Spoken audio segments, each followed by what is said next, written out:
박성민 목사의 매일 큐티 묵상입니다. 누가복음 3장 10절로 20절입니다.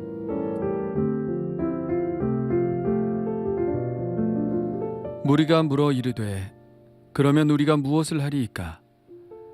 대답하여 이르되 옷 2벌 있는 자는 옷 없는 자에게 나눠줄 것이요 먹을 것이 있는 자도 그렇게 할 것이니라 하고 세리들도 세례를 받고자 하여 와서 이르되 선생이여 우리는 무엇을 하리이까 하매 이르되 부과된 것 외에는 거두지 말라 하고 군인들도 물어 이르되 우리가 무엇을 하리이까 하매 이르되 사람에게서 강탈하지 말며 거짓으로 고발하지 말고 받는 급료를 족한 줄로 알라 하니라. 백성들이 바라고 기다림으로 모든 사람들이 요한을 혹 그리스도신가 심중에 생각하니 요한이 모든 사람에게 대답하여 이르되 나는 물로 너희에게 세례를 베풀거니와 나보다 능력이 많으시니가 오시나니 나는 그의 신발끈을 풀기도 감당하지 못하겠노라. 그는 성령과 불로 너희에게 세례를 베푸실 것이요 손에 키를 들고 자기의 타작마당을 정하게 하사 알곡은 모아 곳간에 들이고 쭉정이는 꺼지지 않는 불에 태우시리라.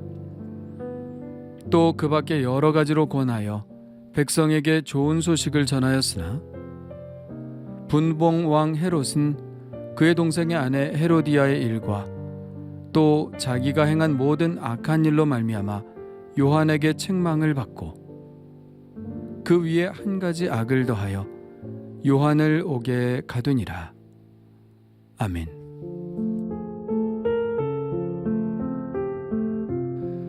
세례 요한의 메시지를 들은 사람들이 요한에게 묻습니다. 그러면 우리가 무엇을 하리이까? 앞서 세례 요한이 전한 메시지의 핵심은 이것이죠. 그러므로 회개에 합당한 열매를 맺고, 그러니까 그들의 질문은 회개에 합당한 열매를 맺으려면 어떻게 해야 하느냐는 질문이죠. 이 질문에 대해서 세례 요한은 이렇게 말합니다. 옷 2벌 있는 자는 옷 없는 자에게 나눠줄 것이요 먹을 것이 있는 자도 그렇게 할 것이니라. 이 말은 위기에 처해 있는 사람들을 도우라는 말로 해석될 수 있습니다. 의식주는 인간의 생존에 필요한 가장 기본적인 요소이죠. 지금도 전쟁으로 인해 난민들이 발생하면 가장 기본적으로 공급하는 것이 먹을 것과 입을 것과 텐트라도 쳐서 잠을 잘 수 있게 하는 것입니다. 과거의 삶은 훨씬 열악하여 전쟁의 상황이 아니어도 생존에 필요한 최소한의 요건도 갖추지 못한 사람들이 많이 있었죠. 그들은 쉽게 죽음의 위협에 내몰리곤 합니다. 얼어 죽거나 줄여 죽거나 하는 일이 심심치 않게 일어났죠. 그래서 율법의 규정에는 내가 만일 이웃의 옷을 전당 잡거든 해가 지기 전에 그에게 돌려보내라. 그것이 유일한 옷이라. 그것이 그의 알몸을 가릴 옷인즉 그가 무엇을 입고 자겠느냐라고 규정까지 하고 있는 것이죠. 그들이 회개해야 할 것은 이렇게 생존의 위기에 처해 있는 사람들에게 지금까지 무관심했다면 그 무관심을 회개해야 한다는 것입니다. 삶의 위기가 닥친 사람들을 외면하는 것은 하나님이 보시기에 악한 일이니 만일 하나님의 심판이 닥친다면 그 심판을 피할 수 없다는 것이죠. 에스겔은 비슷한 맥락으로 하나님의 심판을 면할 수 있는 사람의 자격에 대해서 이렇게 말했습니다. 줄인 자에게 음식을 주며 벗은 자에게 옷을 입히며 손을 금하여 가난한 자를 압제하지 아니하며 변리나 이자를 받지 아니하여 내 규례를 지키며 내 율례를 행할진대 이 사람은 그의 아버지의 죄악으로 죽지 아니하고 반드시 살겠고. 회개에 합당한 열매란 생존의 극한 위기에 있는 사람들을 외면하지 않고 적극적으로 나의 소유를 나눌 수 있는 삶을 말하는 것입니다. 세리들도 질문을 했습니다. 우리는 무엇을 하리이까? 이에 대해 요한은 부과된 것 외에는 거두지 말라 하였고, 군인들도 같은 질문을 하자 사람에게서 강탈하지 말며 거짓으로 고발하지 말고 받는 급료를 족한 줄로 알라고 하였습니다. 투명하고 깨끗한 사회에서야 이게 무슨 큰일이겠느냐 하겠지만, 지금처럼 부정을 저지른 자에게 형벌이 가해지는 시스템이 없었던 사회에서는, 다시 말해 인간의 죄성이 그대로 드러나 있는 사회에서는 이런 것들은 일상적인 일이었습니다. 세리들은 정해진 것 외에 더 거두어 자신의 창고를 채우기에 급급했죠. 그래서 세리는 곧 죄인이라는 공식이 상식이 되어버린 것입니다. 군인들도 자신들이 가진 알량한 권력을 이용해서 강탈하며 거짓으로 혐의를 뒤집어 씌우며 받는 급료를 만족하지 못하고 편법을 써서 백성들의 돈을 갈취했습니다. 세리와 군인들의 입장에서 볼 때 세례 요한의 이 메시지를 따른다는 것은 그들의 풍요로운 삶을 포기하는 것과 같았을 것입니다. 그러나 당연히 그렇게 해야 하는 것은 하나님께서 가난한 자들, 힘없는 자들의 부르짖음을 들으시고 심판대 앞에서 그들의 눈물을 반영하실 것이기 때문입니다. 그러나 세례 요한의 메시지에서 눈여겨볼 것은 세례 요한은 그들의 직업을 인정했다는 것입니다. 세리의 직업도 그것이 정확하게 수행될 수만 있다면 문제가 없는 것이고, 군인이라는 직업도 필요한 직업이라는 것을 인정했습니다. 그런 의미에서 볼 때 세례 요한보다 예수님이 더 과격한 주장을 하셨다고도 볼 수 있습니다. 예수님은 부자 청년에게 하나님의 심판을 피하고 하나님의 나라에 들어갈 수 있는 조건에 대해 이렇게 말씀하셨으니까요. 내게 아직도 한 가지 부족한 것이 있으니 내게 있는 것을 다 팔아 가난한 자들에게 나눠주라. 그리하면 하늘에서 내게 보화가 있으리라. 그리고 와서 나를 따르라 하시니. 그러면서 이렇게 덧붙이셨죠. 재물이 있는 자는 하나님의 나라에 들어가기가 얼마나 어려운지, 낙타가 바늘귀로 들어가는 것이 부자가 하나님의 나라에 들어가는 것보다 쉬우니라. 물론 이 말씀만으로 예수님이 세례 요한보다 더 과격한 주장을 하셨다고 볼 수는 없습니다. 예수님은 무릇 사람이 할 수 없는 것을 하나님은 할 수 있느니라 라고 말씀하시므로 율법이나 의로움이 아닌 새로운 길이 있음을 암시해 주셨으니까요. 그러나 아직 세례 요한은 신약 시대의 은혜의 관점이 아니라 구약 율법의 관점에서 말하고 있기 때문에 좀 더 의로워질 것을 사람들에게 말하고 있는 것입니다. 세례 요한의 말은 명확합니다.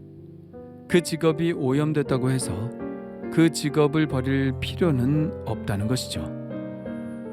직업은 공동체를 위해 필요한 것이니 그 직업을 그대로 수행하되 이제까지 관행적으로 행해왔던 부정직한 일들을 멈추고 각 사람이 처해 있는 자리에서 그 주변 사람들의 곤경과 권리에 주의하고 정의를 실현해야 한다는 것입니다. 오히려 정의를 실현할 수 없을 것 같은 세리와 군인과 같은 직업 안에서도 그 현장을 깨끗하게 만들어 나가는 것을 하나님은 더 원하시고 기대하신다는 뜻으로도 볼 수 있겠습니다. 세례 요한의 사역이 확대되자 요한에 대한 백성들의 기대감은 점점 높이 차올랐습니다. 이제까지는 그냥 선지자 중 한 사람이라고 생각해왔다가 이제는 혹시 오신다는 메시아 곧 그리스도가 아닌가 하는 생각까지 차오르게 된 것입니다. 요한은 그들이 어떤 생각을 품고 있는지 느끼게 되자 모든 것을 분명히 해야 한다고 생각했습니다. 오해는 점점 깊어지고 굳어지면서 돌이킬 수 없는 상황을 만들게 될 수 있으니까요. 그래서 그는 그리스도의 오실 길을 예비하는 자로서 자신의 자리를 지키는 말을 합니다. 그가 이렇게 말하는 것은 세리가 지나친 일을 하지 않듯 군인이 자기 본분에서 넘어서는 일을 하지 않듯 메시아의 길을 예비하는 자로서 자신의 본분을 지키는 일이었습니다. 그는 이렇게 말합니다. 나는 물로 너희에게 세례를 베풀거니와 나보다 능력이 많으신 이가 오시나니 나는 그의 신발끈을 풀기도 감당하지 못하겠노라.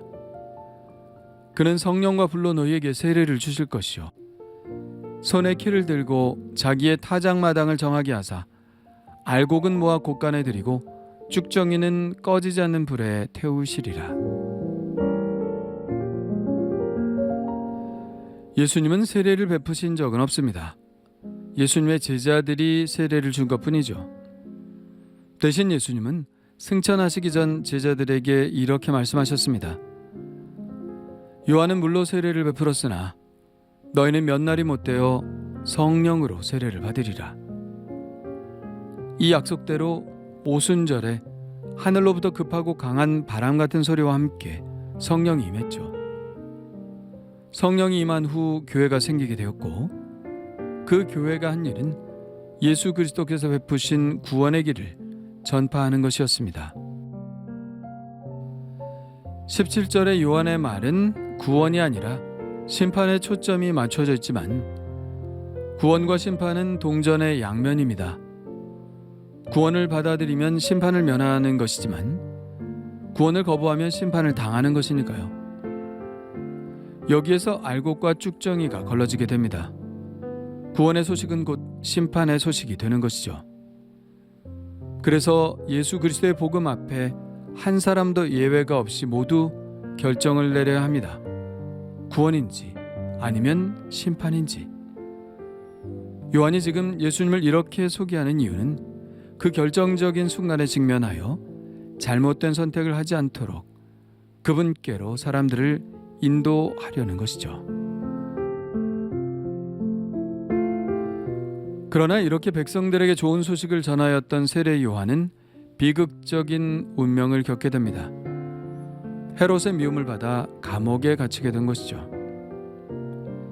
한 사람의 분봉왕으로 갈릴리와 베레아를 다스렸던 헤롯 안티파스는 그의 조카이기도 하고 그 동생 빌립의 아내이기도 한 헤로디아를 아내로 삼았습니다.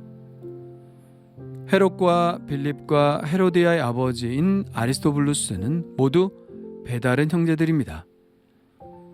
헤롯은 이스라엘의 정통 왕가인 하스몬 왕조의 후손인 헤로디아와 결혼을 하는 것이 장차 이스라엘 전체 왕위를 노리는 자신의 입장에서는 정통성을 인정받을 수 있는 가장 좋은 방법이라고 생각했고, 헤로디아 또한 야심가인 헤롯 안티파스와 결혼을 하는 것이 장차 왕비가 될 수 있는 좋은 기회였기 때문에 빌립을 버리고 헤롯에게로 갔죠. 이 결혼은 모세의 율법에 어긋나는 것으로 신앙심 깊은 유대인들의 반감을 사기에 충분했습니다.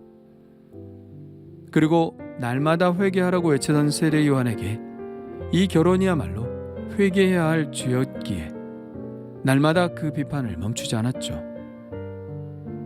결국 헤롯은 악에 악을 더하여 요한을 옥에 가두게 된 것입니다. 사람이 지금까지 이렇게 발전을 하게 된 가장 큰 요인은 자기 반성입니다. 스스로를 돌아보는 것이 없었다면 지금같이 여기까지 올 수가 없었겠죠. 우리가 경건해지는 것도 마찬가지입니다. 회개를 통해서 다시 돌이킴을 통해서 우리는 경건의 사닥다리를 올라갈 수 있습니다.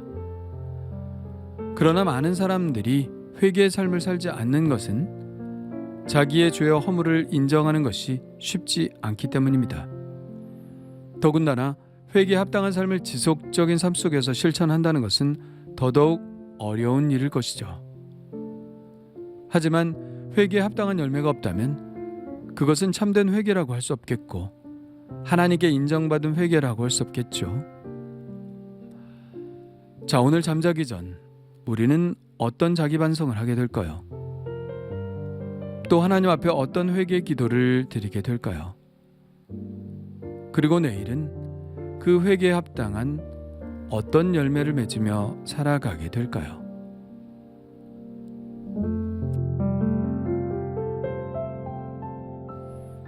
주님 감사합니다. 회개에 합당한 열매라는 말 마음에 새기게 하여 주옵소서. 제가 서 있는 위치에서 하나님 보시기에 합당한 삶, 정직하고 의를 이루는 삶을 살게 하여 주옵소서. 제가 할 수 있고 해야 하는 것에서 더 지나치게 나아가지 않게 하시고 생각할 것 이상을 생각하지 않게 하시며 하나님의 자녀로서 합당한 직업 안에서 합당한 행함을 행하게 하여 주옵소서. 예수님의 이름으로 기도합니다. 아멘.